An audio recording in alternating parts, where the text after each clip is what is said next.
যে নবী ভালোবাসার কথা বলেছেন, সেই নবী যুদ্ধের কথা বলেছেন। যেই নবী সালাতের কথা বলেছেন, হজের কথা বলেছেন, সেই নবী জিহাদ ফি সাবিলিল্লাহর কথা বলেছেন। যে নবী ইতিকাফের কথা বলেছেন, সেই নবী হিজরতের কথা বলেছেন। যদি নবীর প্রেমিক হয়ে থাকো, অবশ্যই নবীর সমাজে বিধানকে বাস্তবায়ন করতে হবে, সবগুলোর প্রতি ঈমান নিয়ে আসতে হবে। আফসোস, তথাকথিত কিছু মাতখালী সৌদি আরবের পেট্রোডলারের টাকা খেয়ে যারা এই দেশে তথাকথিত সহিহ হাদিসের বিজনেস করতেছেন, সৌদি আরবের টাকা নিয়ে সহিহ হাদিসের কথা বলেন, ইমাম বুখারীর চেতনা নিয়ে সমস্যা নাই, সহিহ হাদিসের কথা বলেন, আহমদ ইবনে হাম্বলের চেতনা নিয়ে তোমাদেরকে স্যালুট করি, সম্মান করি, শ্রদ্ধা করি।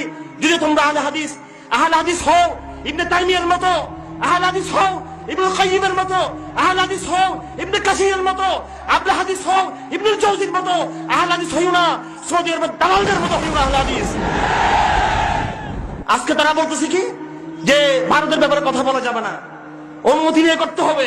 জেনে রাখো, নওয়াকিদুল ঈমান রয়েছে, নামাজ ভাঙ্গার যেমন কারণ রয়েছে, উযু ভাঙ্গার কারণ যেমন রয়েছে, ঈমান ভঙ্গেরও কিন্তু কারণ রয়েছে।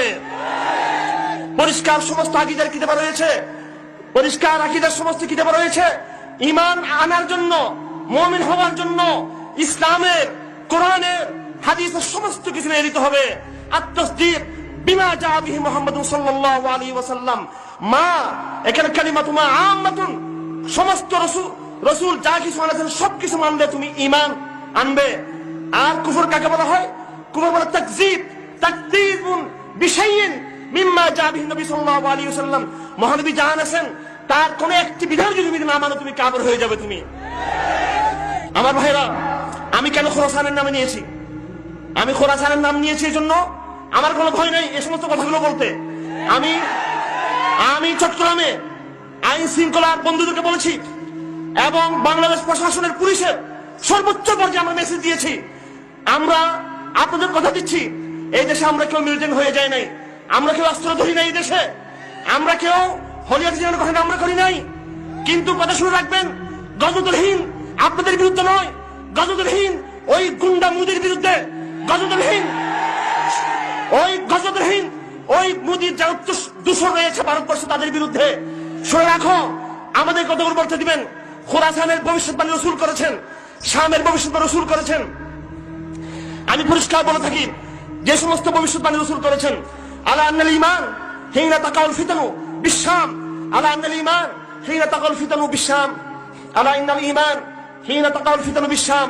রাসূল বলেছেন, সাবধান, শেষ জামানায় যখন বিগ্রহ হবে, যুদ্ধ বাঁধবে, ফিতনা সৃষ্টি হবে, ঈমান যদি খুঁজে পেতে চাও, ওই শামে তোমরা ঈমান খুঁজে পাবে, ওই শামে তোমরা ঈমান পাবে, ওই শামে তোমরা ঈমান পাবে।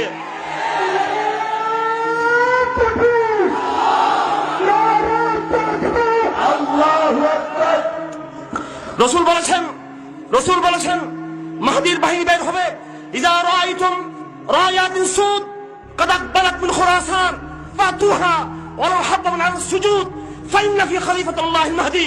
হে আমার উম্মতরা, যখন দেখবে খোরাসানের পর্বত থেকে, হিন্দু কুশের পাহাড় থেকে কালো পতাকাধারী, লা ইলাহা ইল্লাল্লাহ পতাকাধারী বাহিনী যখন বের হয়েছে, তোমরা পাহাড়ে পর্বতে বরফের উপর তোমরা হামাগুড়ি খেয়ে ওই কাফেলার সাথে তোমরা ঐক্যবদ্ধ হও, কাফেলাবদ্ধ হও, কাতারবদ্ধ হও। এটা মাহদীর কাফেলা, খোরাসান মাহদীর জমিন, খোরাসান ঈসার জমিন। সুতরাং যারা খোরাসানকে জঙ্গিবাদ বলবে, নিশ্চয় তাদের মনে নেফাক রয়েছে, তাদের মনে। আমার ভাইরা, রাসূল বলেছেন, ইসাবাতানি মিন উম্মতি মাগফুর, আমার উম্মতের দুই দলকে আল্লাহ ক্ষমা করবেন।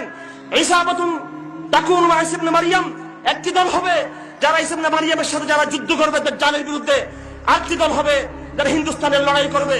স্মার্ট অনেক ভাইয়েরা যারা কিছু মডার্ন চিন্তা করেন, তারাও কিন্তু মোল্লাদের কথা বলতে চান না। আজ দেখো, কোন মডার্ন শক্তির কাছে, কোন আধুনিক শক্তির কাছে আল্লাহ পাক আমেরিকাকে পরাজিত করে নাই। আল্লাহ আমেরিকার লাঞ্ছনা, আমেরিকার অপদস্থতা, আমেরিকার বেইজ্জতি আল্লাহ পাক রেখেছেন মোল্লাদের হাতে রেখেছেন। नमरूदों को सबक पढ़ाने अल्लाह ने मच्छर को उतारा, अफगानों को एक थप्पड़ से कैसे भागा रूस बेचारा। আমেরিকা তুমি দেখে নাও, আলহামদুলিল্লাহ, কেন আমরা আজকে আল্লাহর কুদরতের ইশারা বুঝতেছি না? কেন আল্লাহর কুদরতের গায়েবী ইশারা বুঝতেছি না? আল্লাহর কুদরতের গায়েবী ইশারা বুঝা দরকার মাদ্রাসার ছাত্রদের, আলেমদের, ইসলামপন্থীদের, সরকারে যারা আছে তাদের রয়েছে দায়িত্ব। আল্লাহর কুদরতের ইশারা, একটি জমিনে একটি জমিনে খোরাসানের মাটিতে আল্লাহ পাক বারবার ইসলামকে বিজয় করতেছেন। সেই বিজয়ের কাহিনী আমরা ওয়াজ মাহফিলে শুনতে পারি না। আমরা আফসোসের কথা, বারবার সর্বশেষ পরাশক্তিকে আমেরিকাকে আল্লাহ পাক পরাজিত করেছেন। ইনশাআল্লাহ খোরাসানের এলাকায় আর কোন আগ্রাসন হবে না ইনশাআল্লাহ আজিজ। আমাদের নবীজি বলেছেন গজদুল খন্দক হয়ে গেছে, এবার থেকে আমরা কুফফার দিকে বিতাড়িত করব, আর কোন আত্মরক্ষা করব না। খোরাসানে পরাশক্তি আমেরিকাকে পরাজয়ের মাধ্যমে ইসলাম চূড়ান্ত বিজয় অর্জন করেছে। খোরাসানের বাহিনী এবার ইনশাআল্লাহ আজিজ দিল্লিতে আসবে, খোরাসানের বাহিনী কলকাতায় আসবে, খোরাসানের বাহিনী আসামে আসবে, খোরাসানের বাহিনী আরেকখানে আসবে ইনশাআল্লাহ আজিজ।